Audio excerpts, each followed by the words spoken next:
लगाएंगे, इतना जोर लगाएंगे कि लोकसभा से बड़ी जीत इस मेयर के चुनाव में होनी चाहिए। भाइयों बहनों, मैं कोटद्वार के लोगों को जरूर कहना चाहता हूँ, पिछले दिनों जब लोकसभा चुनाव में देश के यशस्वी गृह मंत्री अमित शाह जी आए थे और अमित शाह जी ने पूछा कि भाई ये एक विधानसभा की मीटिंग है क्या? मैंने कहा जी एक विधानसभा की मीटिंग है।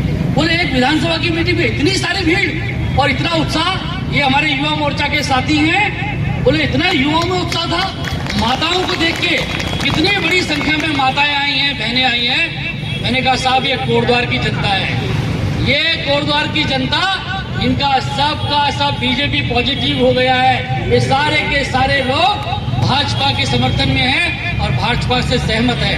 भाइयों बहनों, मैं आप लोगों से बस ज्यादा ना बोलते हुए कुछ छोटी सी बात करना आया हूँ। मैं आप लोगों को बताना चाहता हूँ कि नगर निगम चुनाव में नगर निगम के पास कोई आर्थिक स्रोत नहीं होता है बहुत ज्यादा। नगर निगम चलती है भारत सरकार के पैसे से, नगर निगम के विकास कार्य होते हैं राज्य सरकार के पैसे से। और केंद्र में किसकी सरकार है? मोदी जी की सरकार है, भारतीय जनता पार्टी की सरकार है। राज्य में किसकी सरकार है? भारतीय जनता पार्टी की सरकार है, धामी जी की सरकार है। तो कोटद्वार के लिए विकास का पैसा कहां से आएगा? मोदी जी और धामी जी के से। तो इसलिए किसको वोट देना है? भारतीय जनता पार्टी को वोट देना है। भाइयों बहनों, मैं 2 दिन पहले बद्रीनाथ विधानसभा में था। ये बात जरूर आप लोगों को पता होनी चाहिए। बद्रीनाथ विधानसभा में उपचुनाव में भारतीय जनता पार्टी का प्रत्याशी हार गया, कांग्रेस का प्रत्याशी जीत गया। अब पूरे सारे बद्रीनाथ विधानसभा के लोग जाते हैं कांग्रेस के विधायक के पास, बोलते साहब ये परेशानी है। तो बोले मैं क्या करूं? बोले ये विकास करना। बोला मैं कैसे करूं? न मेरी राज्य में सरकार है, न मेरी केंद्र में सरकार है, मेरा तो कहीं भी कुछ नहीं है। तो ये कांग्रेस के विधायक के जवाब होता है। भाइयों बहनों, उन्होंने कहा मैं केवल एक काम कर सकता हूं, आपके साथ धरने पे बैठ सकता हूं। आप लोगों को धरने वाला मेयर चाहिए क्या? आप लोगों को विकास करने वाला मेयर चाहिए? इसलिए अगर काम करने वाला विधायक आप सबका पहचाना हुआ, आप सबका परखा हुआ, हर कसौटी में खड़ा उतरने वाला शैलेंद्र रावत जी है। भाइयों बहनों, मैं आज आप लोगों से कुछ चंद बातें करना चाहता हूं कोटद्वार के विकास के लिए। हमने तय किया है इस कोटद्वार को सबसे अग्रणी बनाना है और हमने पिछले चुनाव में आप लोगों से वादा किया था, इस वादे को पूरा करेंगे। हमने कहा था कि इस कण्व आश्रम को जैसे भगवान श्री राम का मंदिर बना है उसी तर्ज पे इस कण्व आश्रम को बनाएंगे। करोड़ों लोग यहाँ आएंगे देखने के लिए। हमने आपसे वादा किया था, उस पर काम कर रहे हैं। भारतीय जनता पार्टी भाइयों बहनों, मैंने आप लोगों से वादा किया था कि बहुत जल्दी पासपोर्ट ऑफिस कोटद्वार में बनने वाला है। भाइयों बहनों, मैंने आपसे वादा किया था बहुत जल्दी CGHS की डिस्पेंसरी यहाँ खुलने वाली है। भाइयों बहनों, केंद्रीय विद्यालय का ऑर्डर हो गया, केंद्रीय विद्यालय आप लोगों के बीच में होगा। भाइयों बहनों, मेडिकल कॉलेज आप लोगों के बीच में होगा। भाइयों बहनों, आप लोगों के पास कंडी मार्ग होगा और कंडी मार्ग जब बनेगा इस कोटद्वार की तकदीर और तस्वीर बदल जाएगी। सारे वादे पूरे करने हैं। भाइयों बहनों, एक वादा नहीं छोड़ना है। मैंने आपको कहा था कि मैंने आपको कहा था कि मैं कैंसर की बीमारी से निकल के आया हूं और आप लोगों की सेवा के लिए आया हूं। मैं आप लोगों को विश्वास दिलाता हूं, एक एक काम आप लोगों के लिए करके जाना है।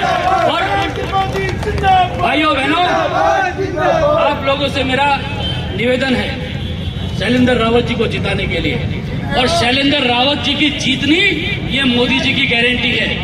भाइयों बहनों, शैलेंद्र रावत जी का जीतना ये धामी जी की गारंटी है। भाइयों बहनों, ये शैलेंद्र रावत जी का जीतना अनिल बलूनी की गारंटी है। भाइयों बहनों, शैलेंद्र रावत जी का जीतना ये रितु खंडूड़ी जी की गारंटी है। रितु खंडूड़ी जी हमारे यहाँ से विधायक आप सब जानते हैं, वो विधानसभा की अध्यक्षा है।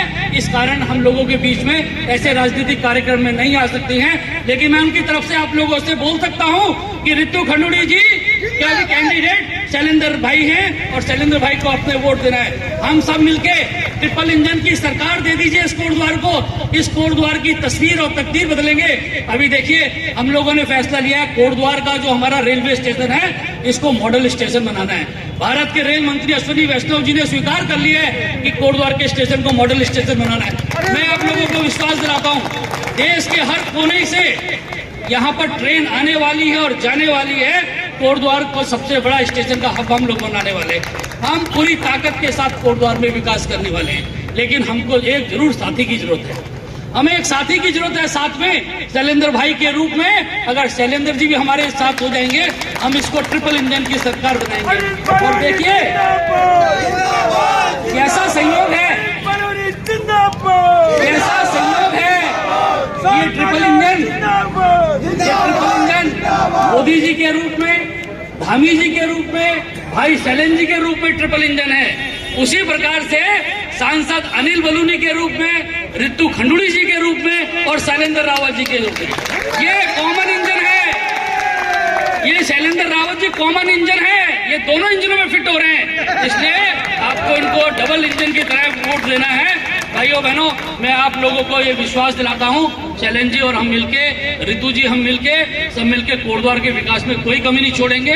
बहुत जल्दी ही फरवरी के महीने में देश के संस्कृति मंत्री गजन शेखावत जी और हम आने वाले हैं कर्णवाश्रम की देखने के लिए। चुनाव खत्म होने के बाद ही और जैसी लोकसभा के बीच में गैप आने वाला है, हम यहाँ आने वाले हैं और बहुत सारे काम होने वाले हैं। फिर चुनाव आयोग आ जाएंगे, फिर कहेंगे कि आचार संहिता का उल्लंघन हो गया, मैं सारे काम खोल दूंगा तो गड़बड़ हो जाएगा।